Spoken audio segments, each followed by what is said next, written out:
Guerra y paz, de León Tolstoy. Quinta parte. Capítulo 1. La tradición bíblica dice que la falta de trabajo, la ociosidad, era la condición para la beatitud del primer hombre antes de su caída. El amor a la ociosidad sigue siendo el mismo en el hombre caído, aunque la maldición sigue pesando sobre él, no solo porque tengamos que ganarnos el pan con el sudor de nuestra frente, sino porque no podemos mantenernos ociosos y estar tranquilos. Cierto gusanillo nos pica y nos cuenta que por estar ociosos debemos sentirnos culpables. Si el hombre pudiera hallar un estado en el que permaneciendo ocioso se sintiese útil y cumpliendo con su deber, encontraría una parte de la beatitud primitiva. Y en todos los países, una gran clase, la clase militar, goza continuamente de ese estado de obligada e irreprochable ociosidad, y precisamente en ello consiste la beatitud y el atractivo del servicio militar. Nikolai Rostov experimentaba de lleno esa dicha desde 1807, sirviendo en el regimiento de húsares en tiempos de paz. Denísov ya no mandaba al regimiento, le habían trasladado. Se levantaba tarde por las mañanas, pues no había motivo para las prisas. Rostov se bebía una taza de té, se fumaba una pipa y charlaba con un sargento de caballería. Luego llegaban los oficiales y le contaban alguna cosa importante que había hecho N.N. y cómo se podían bajar los humos a ese nuevo rufián.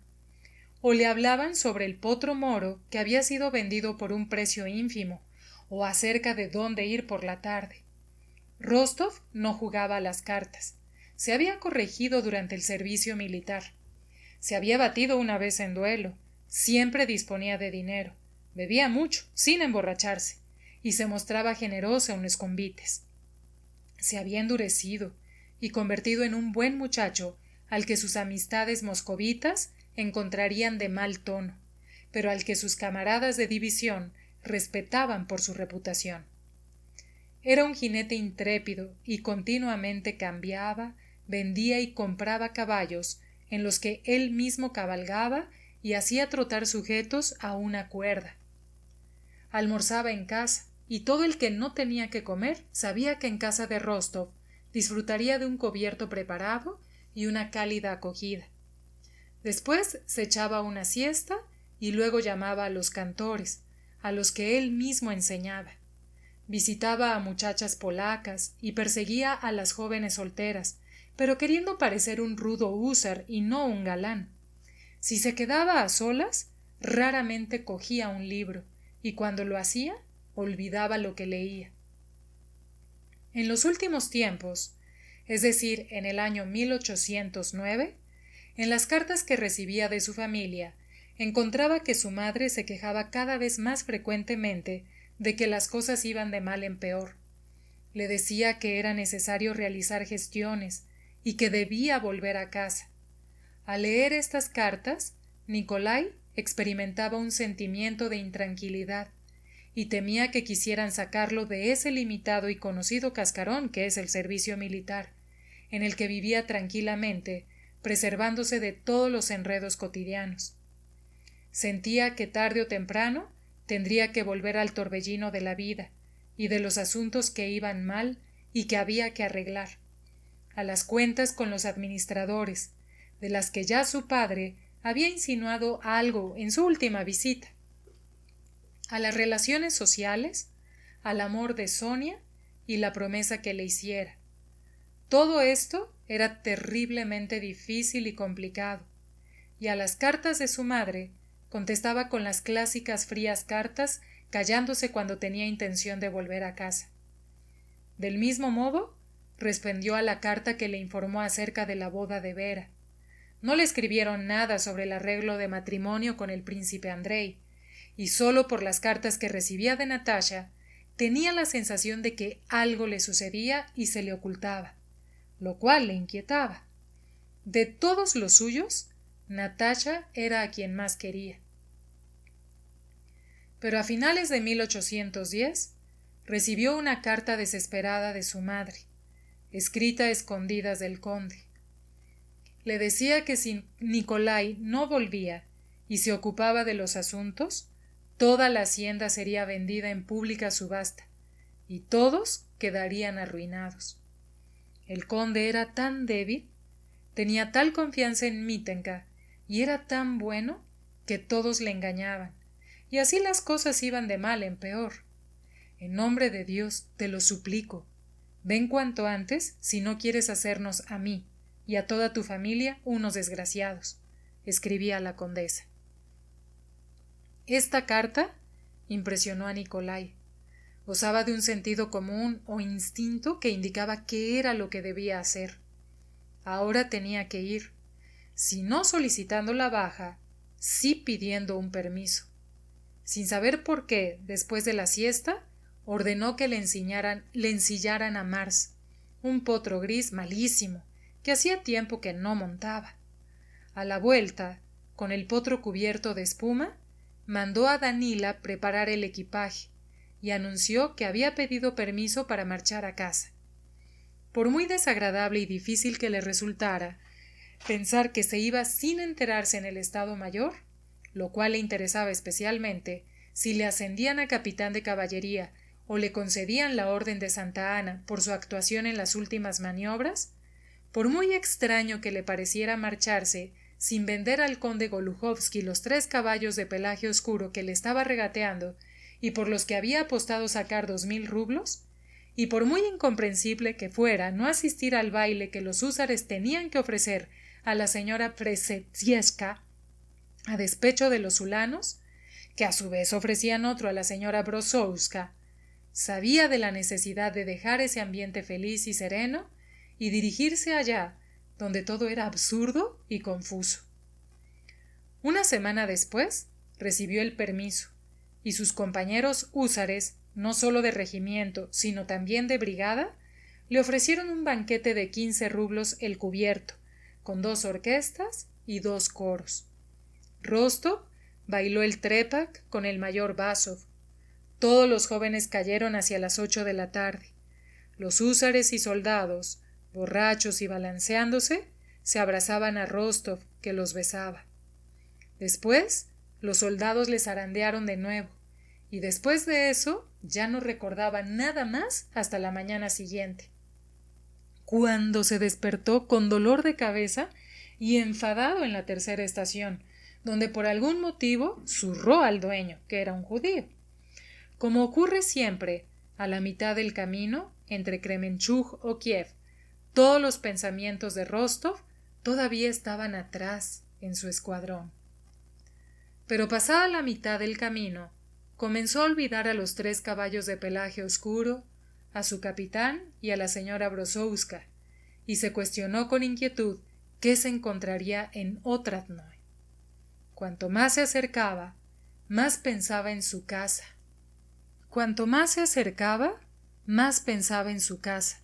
Como si el sentido moral estuviese sometido a esa misma ley por la que la velocidad de caída de los cuerpos es inversa al cuadrado de las distancias. En la penúltima parada golpeó al cochero, que tenía caballos malos, y en la última, antes de Otradnoy, dio una propina de 3 rublos para que el postillón se comprara vodka, y como un niño subió jadeante los escalones del zaguán de su casa. Tras las efusiones de su recibimiento, y después de una extraña sensación de insatisfacción en comparación con lo que esperaba, todo sigue igual, ¿por qué me habré dado tanta prisa en venir? Nikolai empezó a habituarse al viejo mundo de su casa. Sus padres seguían siendo los mismos, únicamente habían envejecido algo más. Pero lo que había nuevo en ellos era cierta inquietud y un desacuerdo que en ocasiones mostraban, como Nikolai pronto supo, debido a la mala situación de los asuntos económicos. Sonia tenía ya 20 años. Había llegado a la plenitud de su belleza. No prometía más de lo que ya tenía, lo cual era ya bastante. Todo ella respiraba amor y felicidad desde la llegada de Nikolai, y el amor fiel e inquebrantable de la muchacha obró en él con alegría. Natasha le asombró durante un buen rato, horrorizándole y haciéndole reír. «Estás completamente distinta», decía. «¿Y cómo estoy? ¿Más fea?» «Al contrario, pero tienes una nueva dignidad». Natasha le contó en secreto a Nikolai, el mismo día de su llegada, sus amores con el príncipe Andrei, y le enseñó su última carta. Nikolai quedó muy sorprendido y poco contento. Para él, el príncipe Andrei era una persona ajena que provenía de otro mundo, un mundo superior. «Bueno, ¿qué? ¿Estás contento?», preguntó Natasha. «Mucho», contestó Nikolai. «Es una persona excelente». «¿Y tú estás muy enamorada?». «¿Cómo decirte?», respondió Natasha. «Me encuentro tranquila y segura. Sé que no hay nadie mejor que él, y ahora me encuentro tan bien y tan tranquila. Es completamente distinto a lo de antes». Petya le asombró el que más. Ya era un muchacho grande. Durante los primeros días desde su vuelta, Nikolai andaba triste e incluso enfadado. Le atormentaba la necesidad de intervenir en los absurdos asuntos de las cuentas y de toda esa vida no militar. Para librarse cuanto antes de esa carga, la misma tarde de su llegada, había llegado por la mañana, enojado, sin responder a Natasha, que le preguntaba a dónde iba, se dirigió con el ceño fruncido al ala del edificio donde estaba Mítenka, y le exigió ver las cuentas de todo. ¿En qué consistían esas cuentas de todo? Nikolai lo ignoraba aún más que Mítenka, que estaba aterrorizado y perplejo. La conversación y el balance de Mítenka duraron poco tiempo. El alcalde de la pedanía y los elegidos por la comunidad y la administración, que esperaban en la antesala del edificio, al principio escucharon con placer y temor la cada vez más subida de tono voz del joven conde, y cómo zumbaban y crujían las terribles e injuriosas palabras, que caían unas tras otras con rapidez. «¡Bandido! ¡Bicho desgraciado! ¡Perro! ¡Te voy a matar a sablazos! No me harás como a mi padre. Nos has robado, canalla». Después, aquella gente, con no menos placer y espanto, vio cómo el joven conde, con el rostro encendido y los ojos inyectados en sangre, sacó de allí, agarrado por el cuello, al cariacontecido Mítenka, dándole con gran habilidad, entre palabra y palabra, puntapiés en el trasero, al tiempo que le gritaba: «¡Fuera! Que no quede aquí ni tu olor, canalla». Mítenka bajó a todo correr los 6 escalones y huyó hacia el parterre. El parterre era un sitio famoso en Otradnoe, en el que se refugiaban los delincuentes. Allí se ocultaba de su esposa el mismo Mítenka cuando llegaba borracho de la ciudad, y allí se escondían de él muchos habitantes de Otradnoe, sabiendo que ese lugar ejercía de salvavidas. Las cuñadas y la mujer de Mítenka se asomaron asustadas desde una habitación, donde hervía un samovar reluciente, cuyo humo subía por el alto lecho del intendente, cubierto con una colcha hecha de pequeños trozos de tela. El conde, sofocado, no les prestó ninguna atención, y con paso decidido, haciendo sonar las espuelas, pasó cerca de ellas y volvió a su casa. La condesa, a la que las muchachas habían puesto enseguida al corriente de lo sucedido en aquella ala del edificio, por una parte se tranquilizó, pensando que ahora su situación económica se arreglaría, pero se inquietó al pensar cómo aquel asunto afectaría a Nikolai. Varias veces, de puntillas, se acercó a la puerta de su habitación para oír cómo él fumaba una pipa tras otra. Al día siguiente, el anciano conde llamó aparte a Nikolai y le dijo sonriendo: ¿Sabes, alma mía, que te has acalorado en vano? Mítenka me lo ha contado todo. Nikolai enrojeció, como no lo hacía desde mucho tiempo atrás. Sabía, pensó, que nunca comprenderé nada aquí, en este mundo estúpido. Te has enfadado porque no ha inscrito 700 rublos, pero están anotados en una transferencia en otra página que tú no viste. Papá, es un canalla y un ladrón, lo sé. Lo hecho está. Pero si quiere, no le diré nada más. No. ¿Sabes, querido? El conde también estaba turbado. Sentía que había administrado mal las propiedades de su esposa y que era culpable ante sus hijos, pero no sabía cómo corregir aquello. No. ¿Sabes? Es un hombre leal. Te ruego que te encargues de esos asuntos. Yo soy viejo, Nikolai se olvidó de Mítenka y de todo al ver el rostro turbado de su padre. No sabía qué decir y le faltó poco para llorar. Era horrible pensar que su anciano padre, bueno y gentil, se considerase culpable. No, papá, perdóneme si le he disgustado. Yo entiendo menos que usted. Perdóneme, no intervendré más. Al diablo con él, con esa transferencia, con los mujiks, con el dinero y con todo este absurdo, pensó. Desde entonces no se inmiscuyó en esos asuntos y tuvo trato con Mítenka, que con respecto al joven conde se mostraba agradable y servicial, especialmente cumpliendo órdenes sobre la casa, que el anciano conde practicaba por todo lo alto. En todo ese tiempo, la única gestión sobre asuntos económicos de la casa que hizo que Nikolai consistió en que un día la condesa le reveló el secreto de que poseía una letra de cambio de Anna Mikhailovna por valor de 12,000 rublos, y le preguntó qué pensaba hacer con ella. Pues esto, contestó Nikolai, recordando la pobreza de Anna Mikhailovna, su antigua amistad con Boris y su actual aversión por él. Esta última circunstancia era la que más le forzó a comportarse como se comportó. Pues esto, dijo. ¿Dice que depende de mí? Pues esto.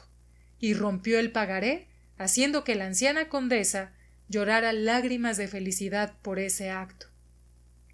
Nikolai se dedicó seriamente a los asuntos de la casa, ya que era otoño y la mejor época del año para ello. Natasha montaba a caballo con seguridad, como un hombre. Gustaba y entendía de casa, y gracias a ella, esos 2 meses de otoño, que pasó junto con Nikolai en 1810 en Otradnoe, fueron a su manera los más felices de sus vidas, de los que más gustaban de recordar con posterioridad.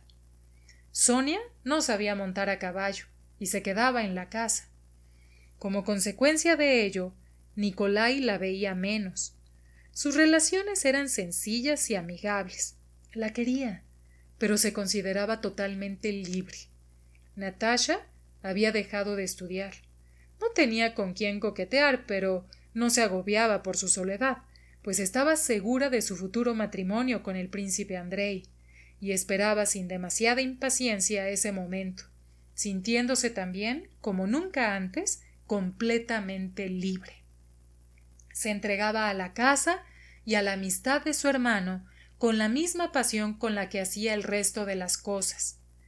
Gracias a ella, Nikolai se puso más alegre y halló allí, en ese anterior horrible mundo suyo de confusión, su propio ambiente y el interés esencial de su amistad con Natasha y la casa. Capítulo 2. Esto sucedía el 12 de septiembre. Ya venían los primeros fríos. Las heladas matinales cubrían la tierra mojada por las lluvias de otoño, y el verdor intenso destacaba entre los rastrojos amarillos de las siembras de verano, pisoteados por el ganado.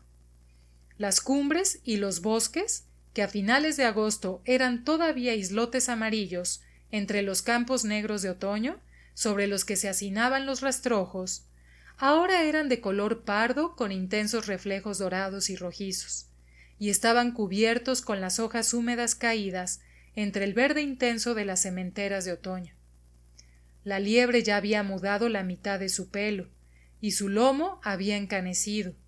Los zorros habían perdido el color, y sus camadas de ese año se dispersaban.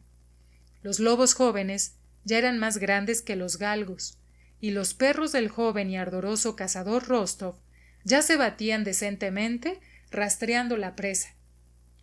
Los cazadores, reunidos en consejo, decidieron dar 3 días de descanso a los perros y salir el 14 de septiembre desde el Robledal, donde habían avistado unos lobos.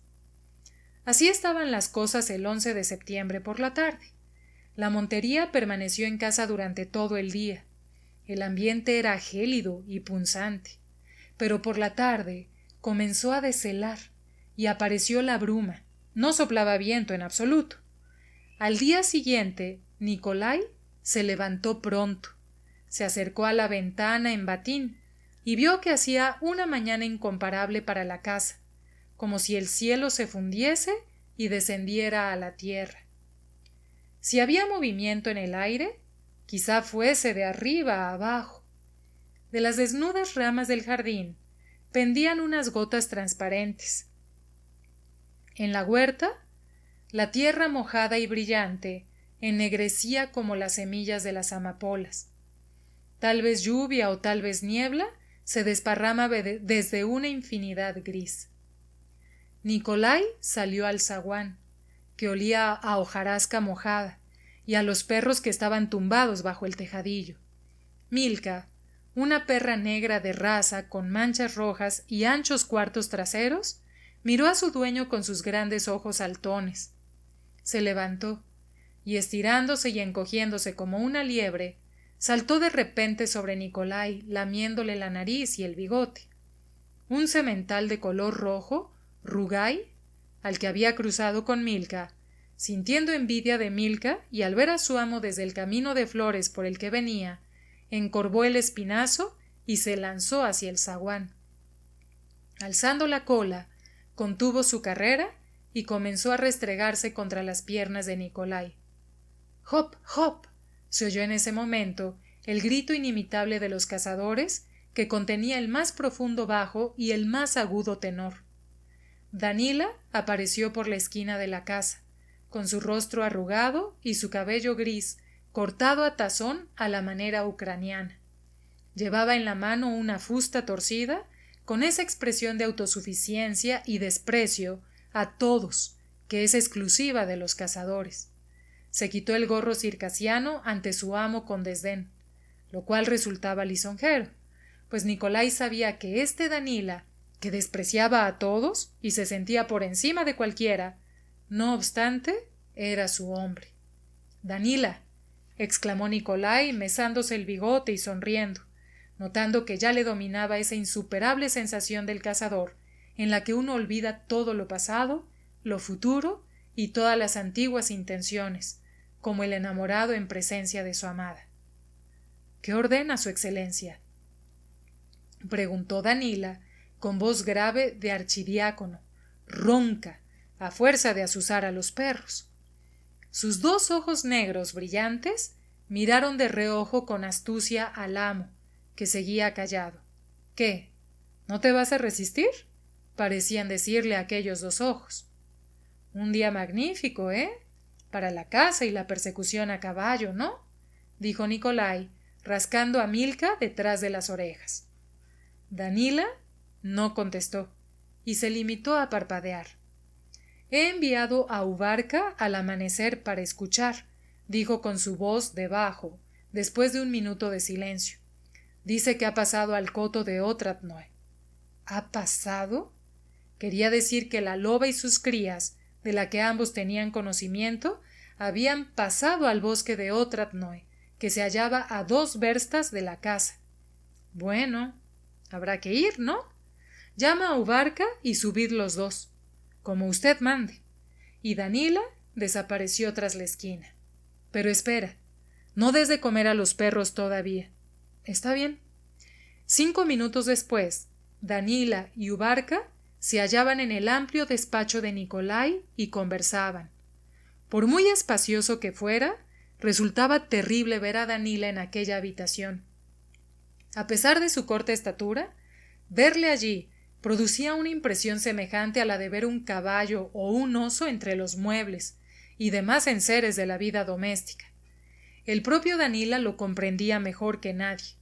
Cuando entraba, se quedaba como petrificado y sin moverse se esforzaba en hablar en voz baja.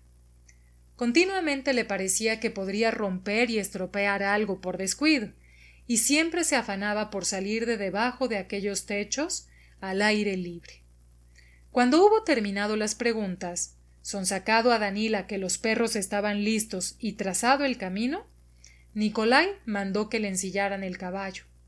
El mismo Danila ardía en deseos de salir, pero justo cuando se disponía a ello, Natasha entró en la habitación con paso rápido. Estaba sin peinar y envuelta en un gran pañuelo de la niñera de color negro y con pájaros estampados.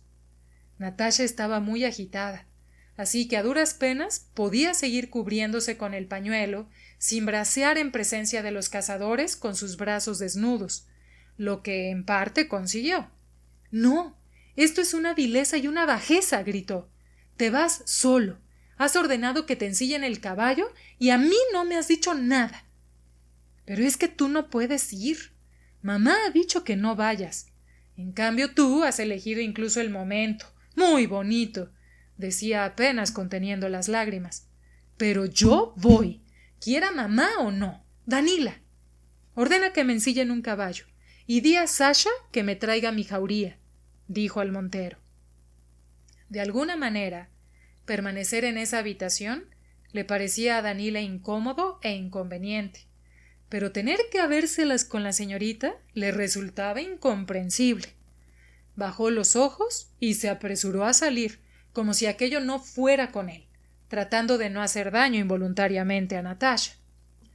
Aunque decían que Natasha no podía ir a la cacería y que se resfriaría, no se podía impedir que hiciese lo que le viniera en gana, y finalmente preparó sus cosas y fue con ellos. El anciano conde, que siempre había mantenido un enorme equipo de caza y que de vez en cuando salía al campo, ahora había pasado la dirección a su hijo. Aquel 12 de septiembre, estando de muy buen humor, se preparó a salir también. Ordenó a su esposa, a la institutriz, a Sonia y a Petia que marchasen en la lineica. Al cabo de una hora, toda la montería se hallaba junto al zaguán de la casa.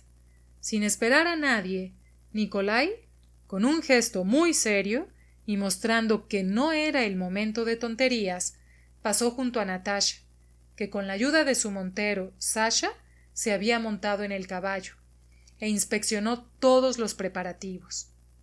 Mandó por delante una jauría y unos cuantos rastreadores, se montó en su cobrizo alazán del Don y, silbando a sus perros, se arrancó a través de las eras hacia el campo, en dirección al coto de Otradnoe. El paje del anciano conde tenía que llevar su caballo, y el conde tenía que ir en su pequeño droshky directamente al mejor puesto de caza, preparado para él.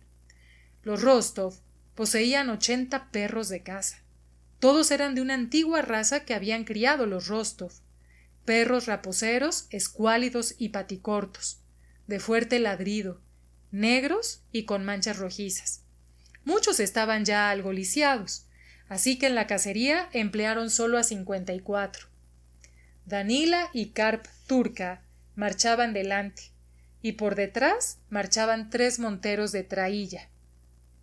Los galgos estaban agrupados en 4 jaurías según los amos, las del anciano conde con 11 perros y 2 monteros, las del conde Nikolai con 6, y las de Natasha con 4 ejemplares no muy buenos. Como no se confiaba en Natasha, le dieron perros un poco peores. Mítenka también iba con su propia jauría, habiendo además otras 7. En total salieron al campo cerca de 150 perros y 25 jinetes. Cada perro conocía a su dueño y respondía a su nombre, y cada cazador conocía bien su oficio, su puesto y la misión que tenía asignada.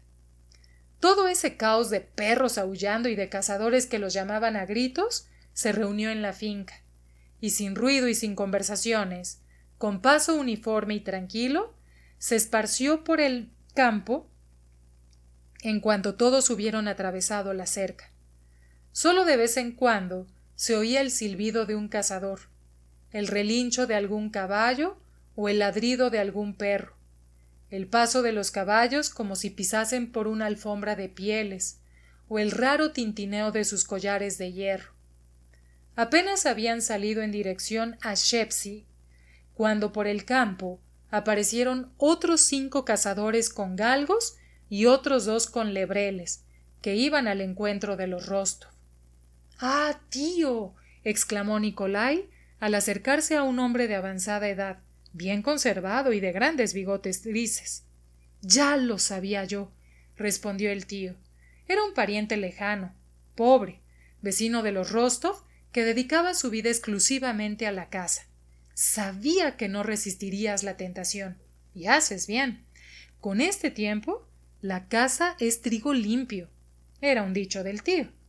Entra enseguida en el coto, porque mi Girchik me ha informado de que los Ilagin ya están en Karniki y te quitarán las piezas delante de tus narices. Es trigo limpio. Allá vamos. Bueno, ¿qué? ¿Juntamos las jaurías? Preguntó Nikolai. Se reunió a los galgos, porque el tío afirmaba que sin su Voltor, que era trigo limpio, no se podía ir a por los lobos. Avanzaron juntos. Natasha se acercó a ellos al galope, envuelta torpemente en chales que, no obstante, no podían ocultar su diestra y firme postura sobre el caballo. Su rostro animado y feliz, con sus brillantes ojos, asomaba de entre el pañuelo y el sombrero de hombre.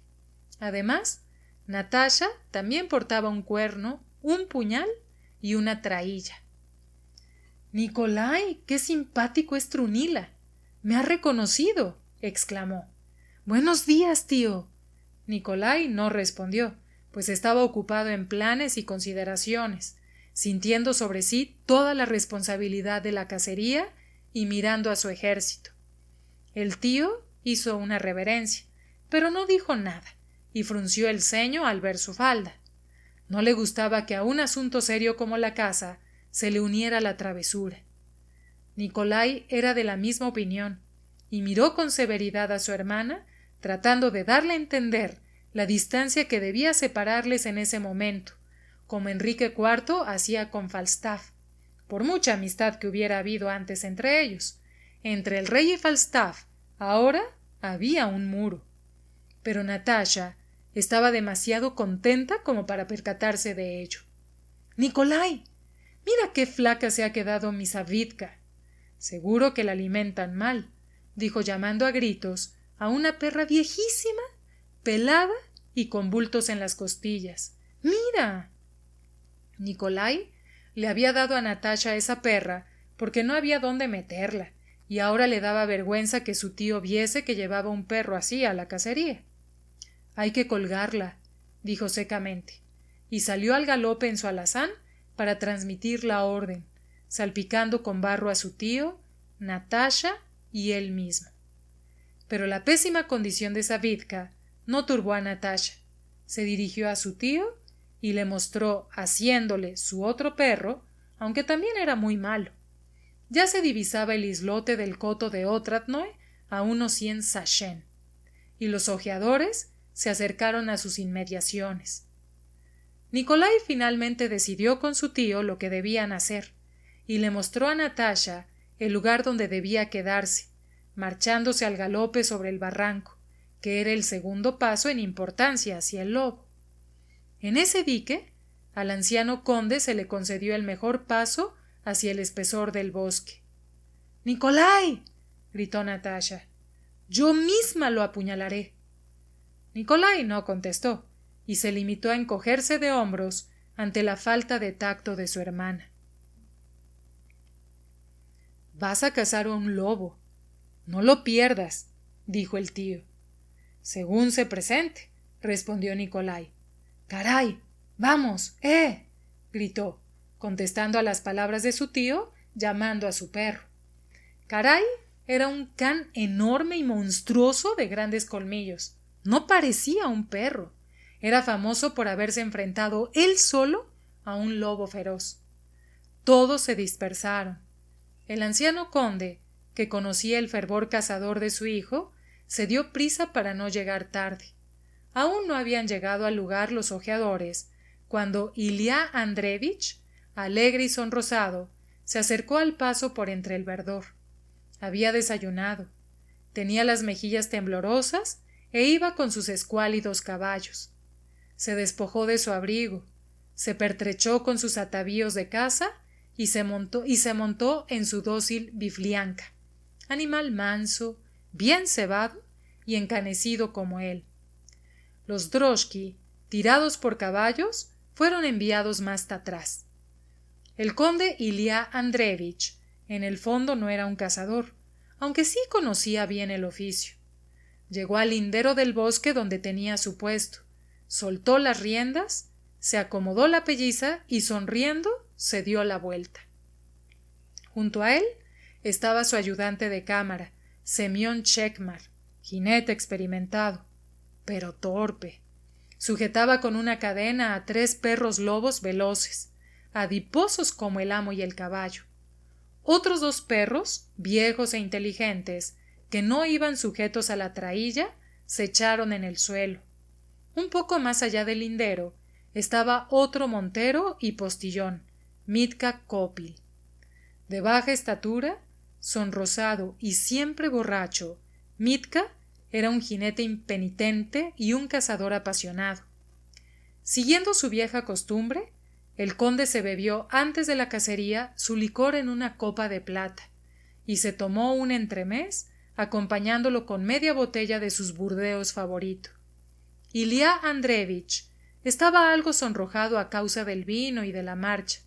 Sus ojos, húmedos, tenían un brillo especial. Sentado en su montura y envuelto en su pelliza, volviéndose y sonriendo, ciertamente tenía el aspecto de un niño al que sacan de paseo.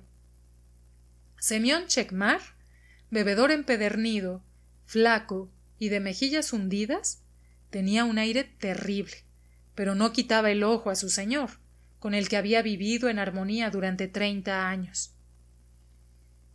Comprendiendo que estaba de buen humor, esperaba de él una conversación agradable. Un tercero se acercó prudentemente desde las entrañas del bosque. Se veía que lo hacía a propósito, y se detuvo detrás del conde. Se trataba de un viejecito de barba blanca, envuelto en una capa de mujer y con un gran gorro cónico.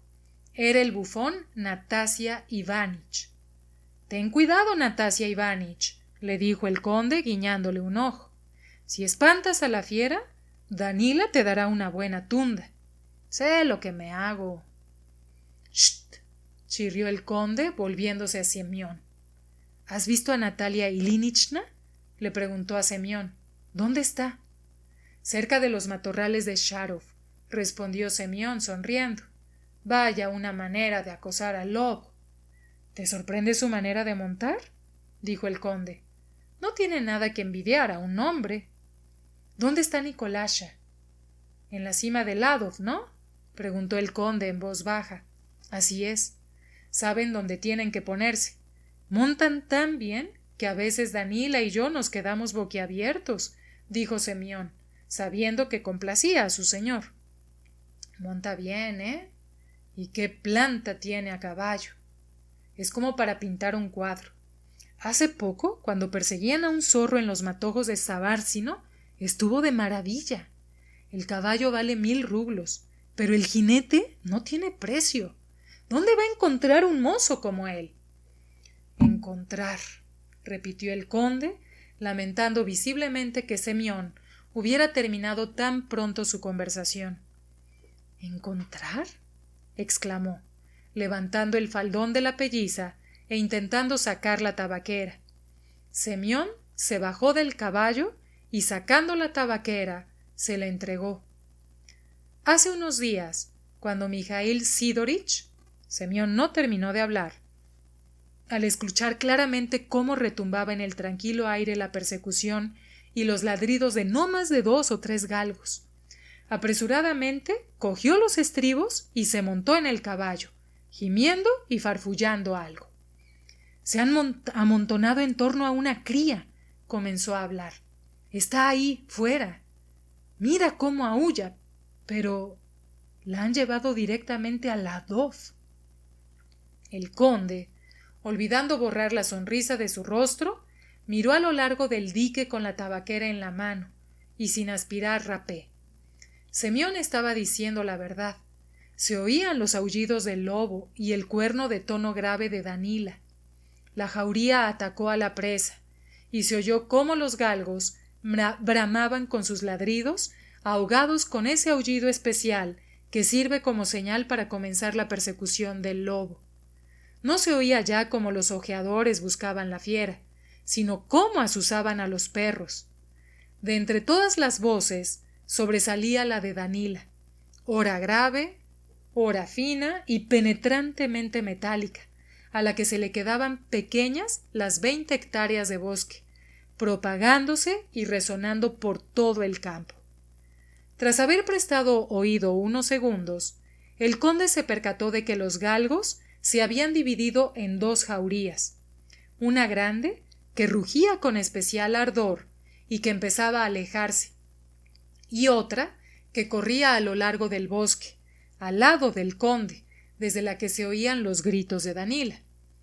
Ambos grupos se fusionaron en la lejanía. Semyon suspiró y se inclinó para arreglar una correa con la que se había enredado un perro joven. El conde también suspiró, y al darse cuenta de que llevaba la tabaquera en la mano, automáticamente la abrió y aspiró un poco de polvo. ¡Atrás!, ordenó en un susurro Semyon a un perro que en ese momento había salido del lindero. El conde dio un respingo y dejó caer la tabaquera. Semyon quiso bajarse del caballo y recogerla, pero mudó de opinión e hizo un guiño al bufón. Natasia Ivanich desmontó y al ir por ella se tropezó con la perra y cayó al suelo. —¡Te has caído! —rieron Semyon y el conde. Si se arrastrara hacia Nikolasha —decía el conde, continuando con la conversación interrumpida—, me regocijaría si Caray lo agarrase. —¡Oh! ¡Vaya perro muerto! —Venga, ven aquí —habló Semyon, tendiendo la mano hacia la tabaquera del conde y riéndose de que Natasia Ivanovich se la acercara con una mano y con la otra recogiera hojas secas de tabaco. El conde y Semyon se le quedaron mirando. Los galgos no paraban de correr y alejarse.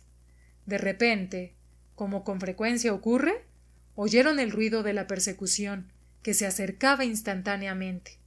Era como si aquellos hocicos estuvieran ladrando delante de ellos mismos y escucharan los gritos de Danila, quien cabalgando en su pardo caballo castrado parecía que estaba a punto de atropellarlos.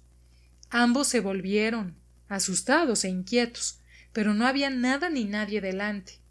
El conde miró hacia la derecha, a Mitka, y se horrorizó.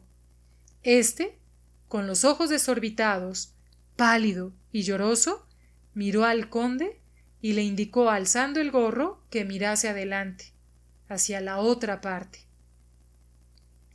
¡Paso! Gritó con una voz que evidenciaba que hacía tiempo que esa palabra pedía ser pronunciada.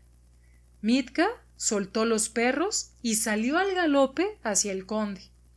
El conde y Semyon, sin saber por qué, abandonaron el lindero y a unos 30 pasos a su izquierda vieron a un lobo gris frentudo y barrigón que torpemente, a pequeños saltos, se acercaba por el linde en el que permanecían. Los perros aullaban rabiosos y, deshaciendo la jauría, se lanzaron como flechas a por el lobo a través de los mullidos rastrojos, pasando junto a las patas de los caballos. El lobo ya estaba en el lindero y detuvo su carrera. Volvió pesadamente su cabeza gris hacia los perros, como si padeciera anginas, y con el mismo balanceo dio un salto seguido de otro, y moviendo la cola se ocultó en el bosque. En ese momento el conde, dándose cuenta de su error, gritó con voz llorona delante del lobo. De la parte contraria del bosque, con un bramido quejumbroso, surgieron 1, 2, 3 galgos, y toda la jauría salió disparada a través del campo, detrás de la fiera, mirando a todas partes. Pero esto todavía no era nada. Detrás de los perros se abrieron los arbustos de los avellanos, y apareció el caballo pardo de Danila, que parecía un caballo moro de tanto sudar. Sin gorro, y con sus cabellos canos desengreñados, Danila iba montado sobre su largo lomo, hecho una pelota e inclinado hacia adelante, con el rostro sudoroso y enrojecido. Uno de sus bigotes se había erizado burlonamente hacia arriba. ¡Busca, busca! Gritó otra vez Danila en dirección al bosque. ¡Paso! Gritaba con toda su agitación ante el conde, blandiendo su fusta. Pero ni siquiera cambió el tono una vez le hubo reconocido. Han dejado escapar al lobo. ¡Vaya cazadores! Y sin conceder al conde más palabras, dio un latigazo con toda su cólera sobre los costados bañados en sudor de su caballo castrado, y se arrancó detrás de los perros en medio de unos gritos ensordecedores. El conde, como un niño reprendido, permaneció en su sitio, mirando a su alrededor, tratando de provocar con una sonrisa siquiera la compasión en Semyon por su situación. Pero Semyon, que había visto la panza cebada del lobo, comprendió que todavía había esperanzas de volver a saltar sobre él, al internarse entre los matorrales y hacerle saltar por entre los troncos talados. Desde ambos lados, los galgos brincaron hacia la fiera, pero el lobo huyó entre los arbustos, y ningún cazador consiguió cortarle el paso. A la media hora, Danila y sus perros volvieron a la isleta desde el otro lado, incorporándolos a la parte de la jauría que se había escindido y que todavía corría en busca de la presa. En la isleta todavía quedaban 2 fieras y 4 cachorros. Uno de estos lo mató el tío, otro lo atraparon los perros y los monteros lo rajaron. La tercera cría la mataron los galgos en el lindero, y a la cuarta todavía la perseguían. Uno de los lobos descendió por la cañada hacia la aldea y huyó en medio del acoso. El otro se arrastró por el barranco de Ladov, donde se encontraba Nikolai. Nikolai experimentaba la sensación de la cacería, algo imposible de definir. Según se acercaba o se alejaba, el fragor de la persecución y el sonido de los ladridos de los perros que conocía. También por las voces de los ojeadores, que sonaban más altas en la isleta cuando gritaban que habían encontrado al lobo y a sus crías que en alguna parte los habían azuzado, que luego los galgos se habían dividido y que algo desafortunado había ocurrido. Al principio disfrutaba con el ruido que producía la jauría, que por 2 veces pasó junto a él por el lindero. Primeramente se quedó petrificado, tendiendo la mirada mientras se encogía en su montura, como preparado para dar un grito de desesperación que ya asomaba a su garganta. Se contuvo de emitir ese grito, como se retiene el agua en la boca, preparándose para soltarla en cualquier momento. Tras desesperarse y enfadarse, albergó una esperanza. Pidió a Dios varias veces en su interior que el lobo apareciese ante él. Lo pidió con ese sentimiento de pasión y vergüenza con el que ruegan las personas en un momento de gran preocupación debido a una causa ínfima. Venga, ¿qué te cuesta?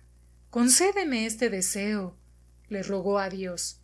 Sé que eres grande y que peco al pedírtelo, pero, Dios mío, haz que el lobo venga hacia aquí y que, a la vista de mi tío, que nos mira desde allí, caray, le salte al cuello. Pero el lobo no salía. 1000 veces en esa media hora miró con tensión, obstinación e inquietud a la linde del bosque, con 2 robles distanciados sobre un grupo de álamos, el barranco con sus bordes erosionados, el gorro del tío que apenas sobresalía entre los arbustos de la derecha, y Natasha y Sasha que estaban a la izquierda. No tendré esa suerte, pensaba. ¿Y qué habría de costar? Siempre he tenido mala suerte en todo. No veo nada. Mientras tanto, aguzaba el oído y su cansada vista, mirando a diestro y siniestro. Justo en el instante de mirar hacia la derecha, le pareció que el lobo caminaba por la parte de arriba de la cañada del adob, a unos 30 pasos del lindero. Su color blanco y gris destacaba entre el verdor de la cuesta del barranco. No es posible, pensó, suspirando con dificultad, como lo hace un hombre aliviado ante la consecución de lo largamente esperado. Se había cumplido así, de una manera tan sencilla, la más grande dicha. Sin ruido ni brillo, la fiera gris corría pesadamente mirando a ambos lados, como si fuera a lo suyo. Nikolai no podía creérselo y miró a sus perros. Prokoshka, encorvado, no respiraba, volviendo hacia el lobo no solo sus ojos desorbitados, sino todo su cuerpo, como si fuera un gato que despreocupadamente ve a un ratón correr hacia él. Algunos perros estaban tumbados y otros permanecían en pie, pero ninguno veía al lobo ni comprendía nada. El más viejo, Caray, volvió la cabeza y, enseñando unos viejos y amarillentos colmillos, chasqueó los dientes, buscándose encolerizadamente una pulga en las patas traseras. Nikolai, que estaba pálido, les miró muy severamente, pero no comprendieron el significado de esa mirada. «¡Busca! ¡Busca!», les decía, avanzando los dientes y susurrando. Los perros se pusieron de pie, haciendo sonar los hierros y poniendo las orejas tiesas. Sin embargo, Caray solo se levantó cuando terminó de rascarse el muslo, poniendo las orejas tiesas y meneando ligeramente el rabo del que colgaban unos fieltros. «Bueno, ¿qué? Ya estoy listo. ¿De qué se trata?», parecían decir. «¿Lo suelto o no lo suelto?», no hacía más que preguntarse Nikolai, mientras el lobo avanzaba hacia él, alejándose del bosque. De súbito, la fiera cambió toda su expresión. Al ver unos ojos humanos que se clavaban en ella, se estremeció y se paró. Tras pensar si seguir avanzando o retroceder, se lanzó hacia adelante a saltos tranquilos, mesurados y seguros. Sin mirar atrás, parecía decirse: «¡Alá! Da igual. Veamos si me cogen de algún modo». «¡A él! ¡Vamos!». Y Nikolai, desgañitándose, se lanzó al galope con su buen caballo bajo las faldas de la cumbre del adob, dirigiéndose en tropel hacia el lobo. No veía más que los perros y la bestia, pero advirtió enfrente a Natasha, que, vestida con un traje de amazona ondulante, se acercaba con un grito estridente. Había adelantado a Sasha, y el tío venía por detrás a todo correr con sus 2 jaurías. Sin cambiar de dirección, el lobo se internó por la cañada. El primero en acercarse fue el negro Milka. Pero, ¡horror!, en vez de apretar el paso y aproximarse a él, se detuvo y, alzando el rabo, se apoyó sobre sus patas delanteras. El segundo fue Liubium. Este, de un salto, asió al lobo por el muslo, pero la fiera se detuvo y, volviéndose, le enseñó los dientes. Liubin le soltó. No puede ser. Se va a escapar, pensó Nikolai. ¡Caray! Pero Caray a duras penas podía galopar de igual a igual con el caballo. Otros 2 perros se acercaron al lobo. Los de la jauría de Natasha ya estaban allí, pero ninguno le acosaba. Nikolai ya estaba a unos 30 metros de él. El lobo detuvo su paso por 3 veces. Se sentó sobre sus posaderas. Enseñó de nuevo los dientes. Se sacudió a los perros que le tenían agarrado por las patas traseras, y con el rabo encogido corrió hacia adelante. Todo esto ocurría en mitad de la loma que unía el coto de Otradnoe con el enorme bosque estatal de Saseca. Fue a adentrarse en el bosque y el lobo huyó. —¡Karayushka! ¡Padre! —gritó Nikolai. —¡Caray! El viejo animal mutilado se hallaba ya un poco por delante del caballo, trotando con paso ajustado y conteniendo la respiración. No le quitaba ojo al lobo, que por un instante se había vuelto a parar. Un perro delgado y joven de la jauría de Natasha, de pelaje atigrado, se lanzó frontalmente a por el lobo con la inexperiencia de la juventud y quiso atraparlo. La fiera, abriendo sus fauces, se arrojó con una rapidez que nadie se esperaba a por el inexperto perro. Ensangrentado y con el costado deshecho, el perro se echó a un lado con el rabo encogido, aullando desesperadamente. El lobo se levantó y con la cola encogida entre las patas echó de nuevo a correr hacia adelante. Pero mientras el choque tenía lugar, Caray, con trozos de fieltro enrollados en sus muslos y ceñudo, ya se hallaba a 5 pasos de la bestia, sin cambiar su constante trote.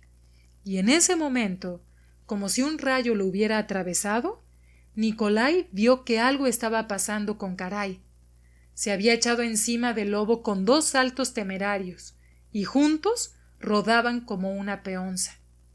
Cuando vio la cabeza del lobo alzada hacia arriba y mostrando con la boca abierta unos dientes que no alcanzaban a nadie, y que éste por primera vez había caído de lado y se esforzaba por aferrarse con sus gordas patas a la tierra para no caer de espaldas, Nikolai pensó que aquel era el momento más feliz de su vida. Ya estaba ahí mismo, echado un pie en tierra para bajar del caballo y hacerse cargo de él, cuando Caray cayó al lado del lobo. Tenía el pelo erizado, temblaba completamente, y con sus dientes carcomidos hacía esfuerzos desesperados por levantarse y agarrar por el cuello al lobo, pero resultaba evidente que sus dientes ya no estaban en buen estado. En uno de esos intentos, el lobo se revolvió y se hizo con la situación. Caray cayó de nuevo y le soltó. Como comprendiendo que la cosa no estaba para bromas, la fiera huyó a todo correr y se distanció de los perros. —¡Dios mío! ¿Por qué? —gritó frenético Nikolai. Su tío, como viejo cazador, galopó por el atajo desde el bosque de Saseca y le cortó la retirada, pero ningún perro estrechó el cerco. Por detrás, Caray se quedaba rezagado. Los cazadores, Nikolai, su tío, Natasha y los monteros daban vueltas en torno a la fiera, gritando, sin escucharse entre ellos, y preparándose a descabalgar en cuanto el lobo se sentara sobre sus posaderas.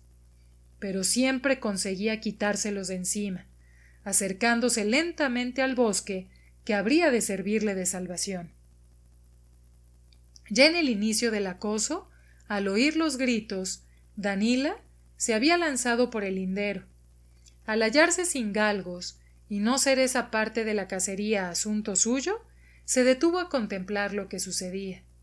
Vio cómo Caray agarraba al lobo y esperaba a que ahora lo atraparan. Pero al no desmontar los cazadores, la fiera se los quitó de encima, y Danila empezó a gritar. —¡Os esquiva! —gritó, y arreó su caballo pardo no en dirección al lobo, sino directamente hacia la línea que delimitaba el bosque de Saseca, al punto a donde sabía que el lobo se dirigía.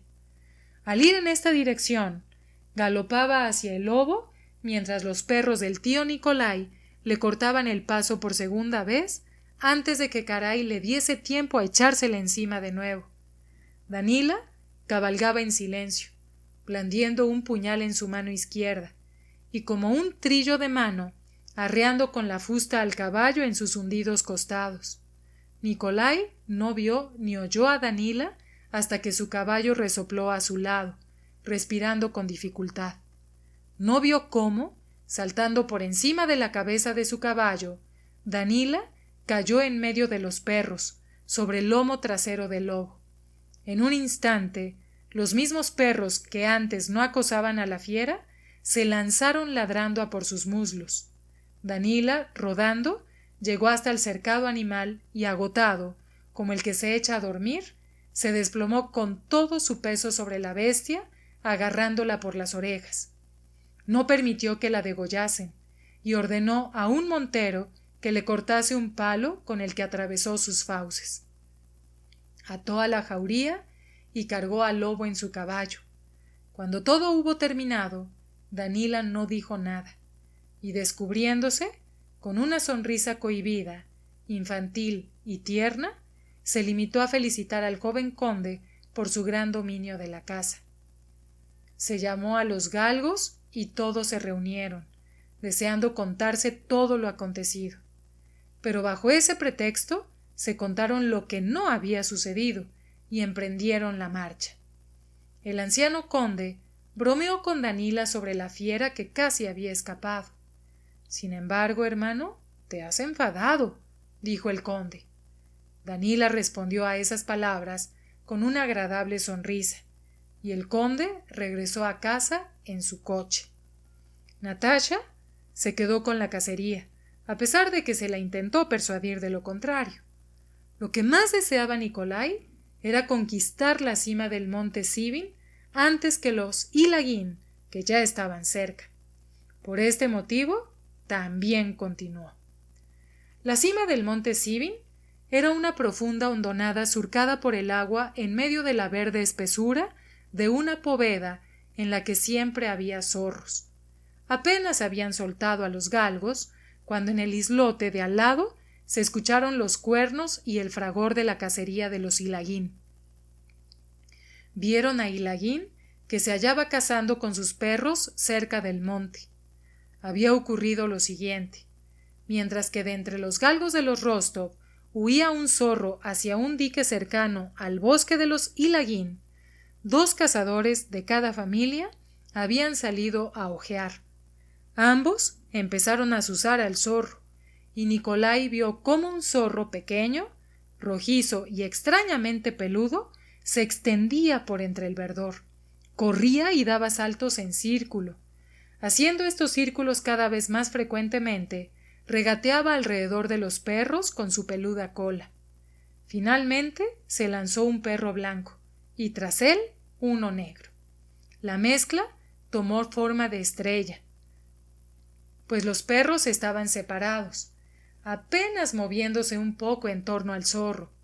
2 jinetes se acercaron, uno de los Rostov con un sombrero rojo y el otro, un desconocido, con un caftán amarillo.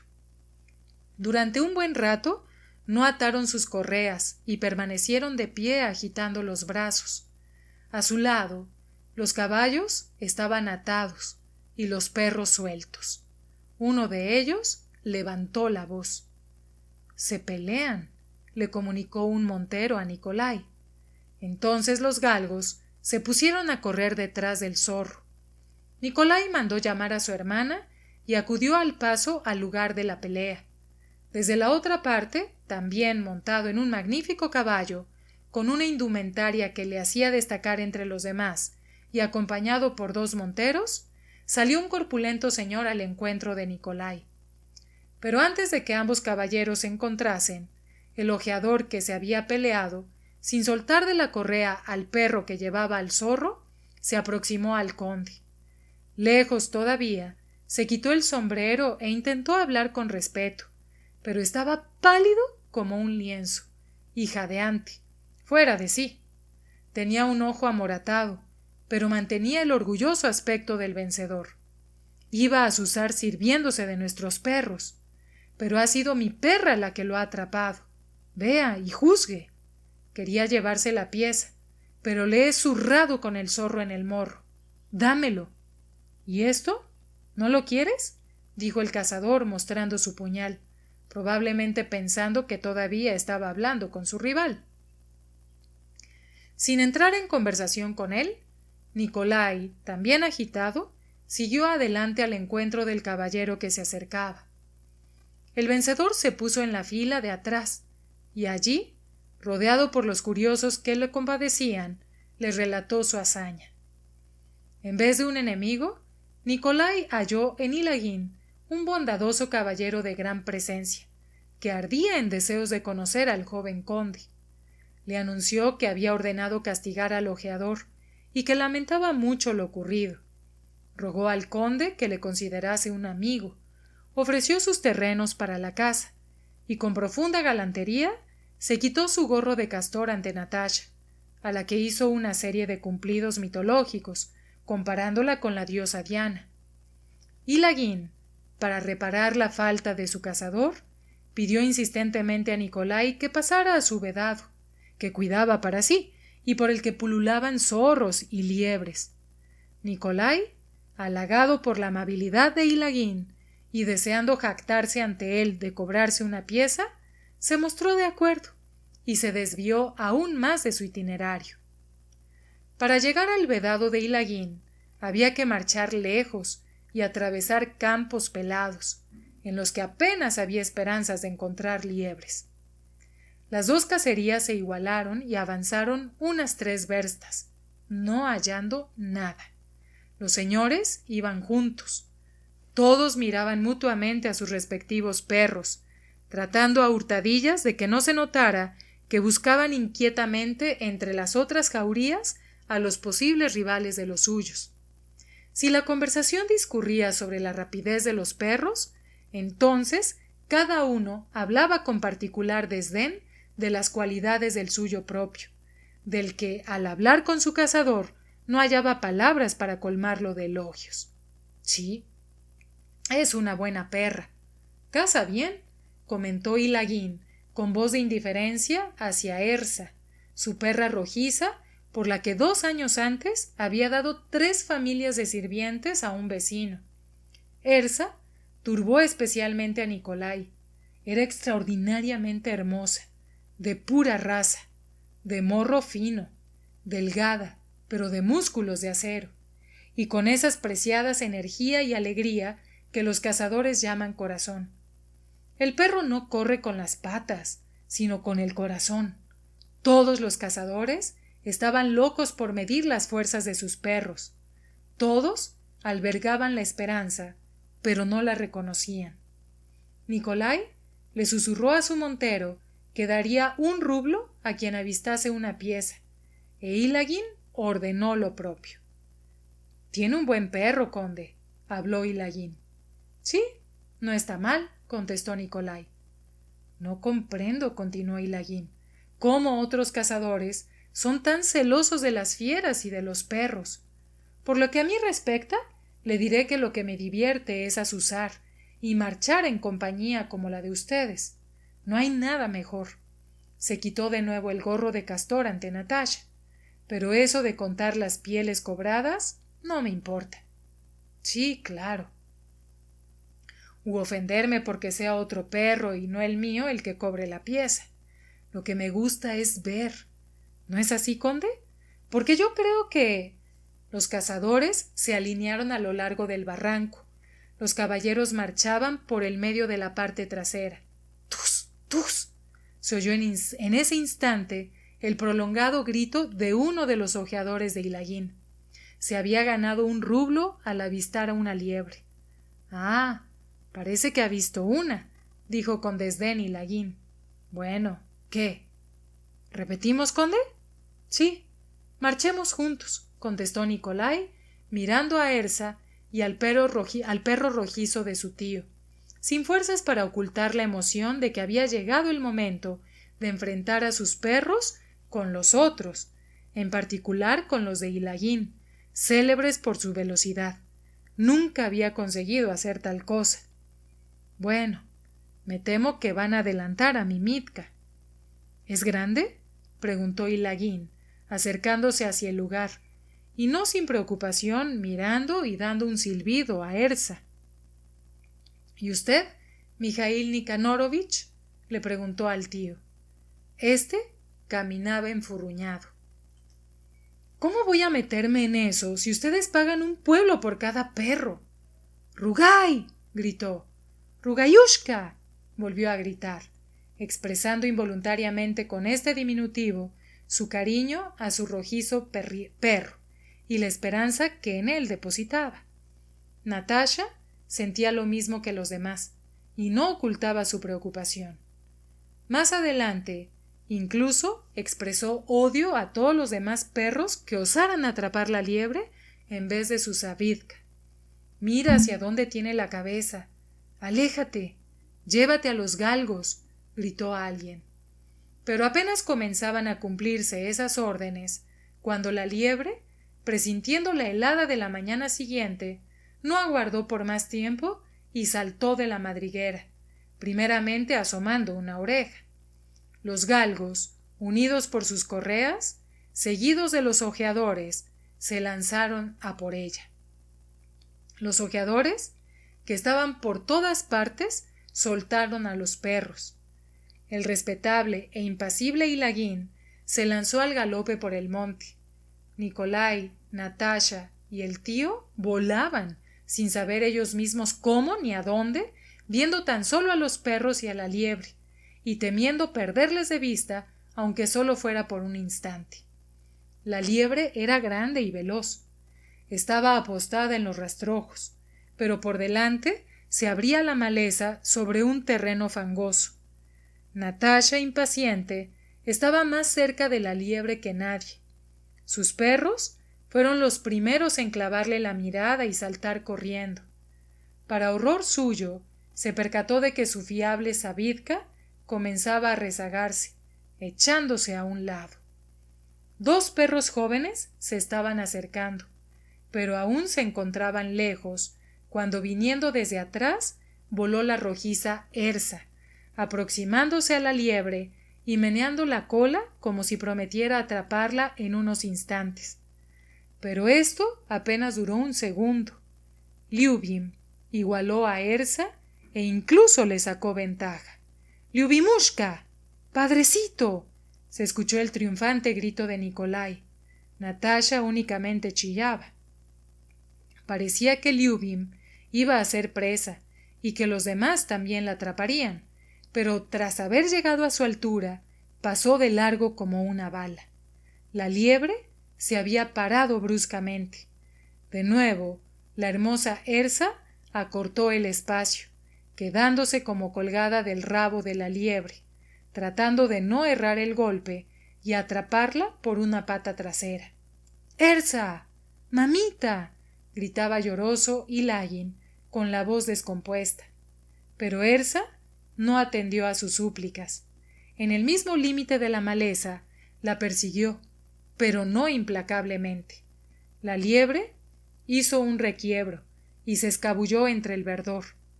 De nuevo, como dos caballos emparejados, Ersa y Lyubim se nivelaron y reanudaron la persecución, pero no tan velozmente como por los rastrojos. —¡Rugai! —¡Rugayushka! —¡Es trigo limpio! —gritó entonces una nueva voz. El rojizo Rugai, cubierto de fango hasta las rodillas, pesado y torpe, estirando y encorvando el lomo, corrió hasta alcanzar a los dos primeros. Los sobrepasó y ya encima de la liebre apretó el paso con una terrible abnegación. Solo se veía cómo rodaba como una peonza, manchándose el lomo de barro. Finalmente formó una estrella junto con los otros perros que rodeaban a la liebre. Al cabo de un minuto todos estaban junto a la pieza. El tío, el único contento, desmontó y, habiéndole cortado las patas traseras, la sacudió para que chorreara la sangre, mirando con inquietud, con los ojos errantes, sin saber qué hacer con sus pies y manos, mientras decía sin darse cuenta de sus palabras: «Esto sí que es un perro. ¿Cómo ha resistido? Es trigo limpio», decía entre suspiros, como si estuviese reprendiendo a alguien, como si todos fueran enemigos que le hubieran ofendido, y sólo ahora hubiese podido justificarse. Ahí tienen a los perros de 1000 rubros. Es trigo limpio. Toma, Rugai, para ti. Y echó al perro una pata con tierra adherida que había cortado de la liebre. Es trigo limpio. ¿Qué? ¿La has limpiado ya? Está cansado. Ha corrido 3 veces él solo, dijo Nikolai, sin oír a nadie y tampoco sin preocuparse de si le escuchaban o no, olvidando sus esfuerzos por parecer siempre impasible y tranquilo. ¿O es que no ha sido así? Pero, ¿qué es eso de cruzarse? Así cualquier perro de corral lo consigue, comentó al mismo tiempo Hilaguín, enrojecido y jadeante por la carrera. Entretanto, Natasha chillaba sin cobrar aliento, de tal modo que sus gritos tintineaban en los oídos de todos. No podía dejar de gritar en tanto que viera cómo cazaban a la liebre. Con esos chillidos cumplía algún rito, expresaba lo que otros cazadores hacían con sus conversaciones simultáneas. El mismo tío ató con correas la liebre, hábil y diestramente se la echó al arzón, y como reprochando algo a todos, se marchó con aspecto de no querer hablar con nadie. Los demás se separaron tristes y ofendidos, y solamente pasado bastante tiempo pudieron recobrar su anterior aire de indiferencia fingida. Largo tiempo miraban aún al rojizo Rugai, que con su lomo arqueado y manchado de barro, con el aire tranquilo del vencedor, seguía al trote el caballo del tío, haciendo sonar ligeramente las cadenas. Bueno, soy como los demás cuando no se trata de cazar, pero en la caza no me perdáis de vista.